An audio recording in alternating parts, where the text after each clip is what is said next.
Gas, check. Food, check. Water, check. Weapons, check. Everything, check. Network, check. Multiple places to go, check. Chemical suits, check. You name it.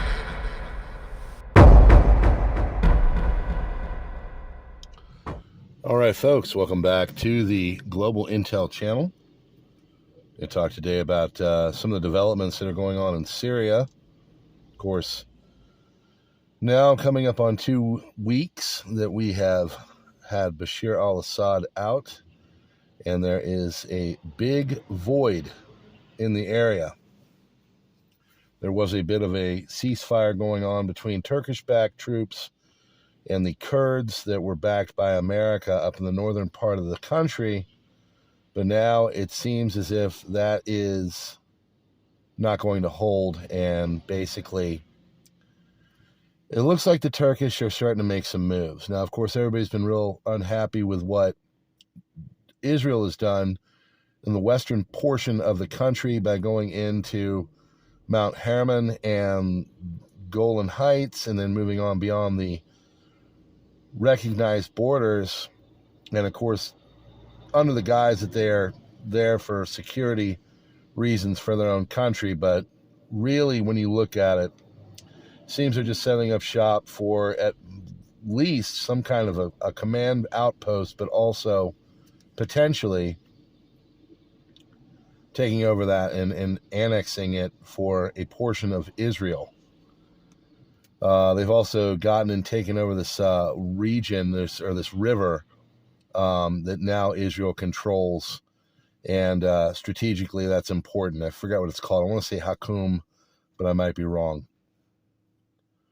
So the problem with Syria is that now they've had this kind of post-Bashar al-Assad exit peace where everybody's kind of sorting it out, and HTS is getting in there and setting up shop and putting in ministers and governors and different areas of Syria. But there are a lot of countries that have a lot of goals with what they want to do with Syria. Turkey, one of the main ones. So there's this area called Kobani, which is in the north part of the country, and it seems in this area that the Turkish are starting to remove fencing and barriers and getting ready for what many people think is going to possibly be some form of an incursion. Now, the problem with this is that the people up there are the Kurds. Kurds have factions that are in Iraq. They've got factions that are in Turkey, Syria, and the Turkish don't like them. They're considered terrorists because, well, Kurdish have always kind of wanted their own state, and they've never really had it. They're a smaller ethnic group. And now, at least with Bashar al-Assad, they had a bit of a peace. And, you know, they were doing battles and stuff, but now that's all been removed. And the Turkish have free reign to go in there and to possibly take them on. The problem is that they are backed by the United States. And so there's kind of an inner rift in NATO. Another representative for America came in and said, you know what?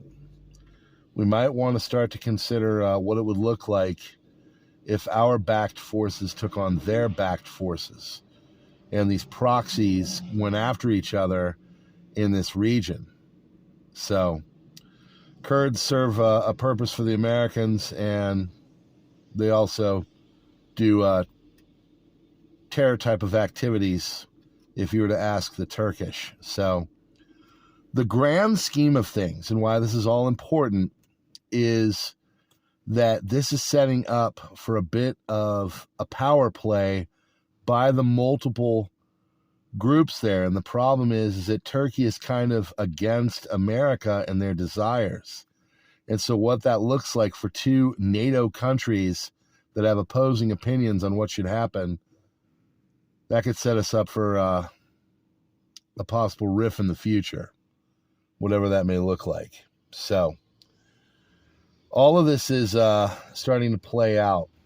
And, you know, people are all excited that Bashar al-Assad is gone and this is all going to be a peaceful play and push. No. Sure, it's disrupted things. The Iranians don't have a direct line to their Hezbollah folks and other implications. However, this is setting up for not just inner conflicts, but conflicts on a larger scale. And don't forget the Russians. Everybody's saying, well, they're moving out. The Russians, I'm sure, have something up their sleeve with what is to come. And you could see all kinds of issues go on. There's all kinds of angry Sunnis and Shias that still don't like each other. Their resistance groups, their proxy groups, all of them are fully in line and ready to battle. And also, there's a lot of resistance people that are not really happy with what HTS has said so far, and basically saying that they're not going to mess with Israel. They don't like that either. So there's a lot of different things at play. And if you think that the peace is going to last, well, I don't really think you're understanding where all this is going. There will be much more conflict, and it could play out in ways that we don't like. Thanks for visiting the channel, friends. Of course, stay updated here. Tell people about it, and I will promote it more. We're just kind of slowly growing and having a placeholder here for the other main channel. But we appreciate you being here, and God bless you all. We'll see you on the next one. Global Intel Channel out.